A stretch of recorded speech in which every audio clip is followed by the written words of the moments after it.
Skrátka je veľmi pekná a podľa mňa si zaslúžia takisto veľkú vďaku. A takisto ďakujeme Základnej umeleckej škole z Moldavy nad Bodvou, ktorá nám pripravila jednak účastnícke medaile, teda konkrétne mladí umelci, a takisto aj trofeje, ktoré dnes už niektorí dostali, ešte len dostanú. Ale spomeniem menovite medaile účastnícke pripravila a navrhla Noemi Vašová.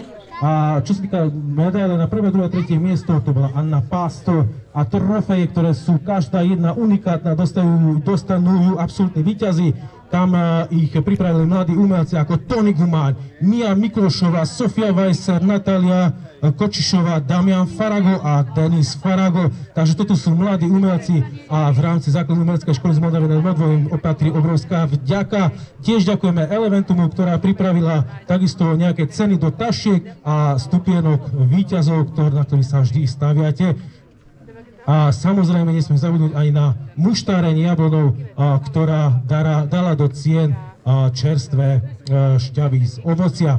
Tak a ešte jedna povinnosť pred vyhlásením výsledkov je, že bohužiaľ minulý týždeň nám umrela veliteľka dobrovoľného hasičského zboru Monika Tánko vo veku iba 44 rokov, a preto poprosím vás, hasiči, poďte sem k nám, a ostatných by som veľmi rád poprosil o minútku ticha práve pre Moniku, ktorá bohužiaľ nás opustila v takomto mladom veku. Takže minútka ticha.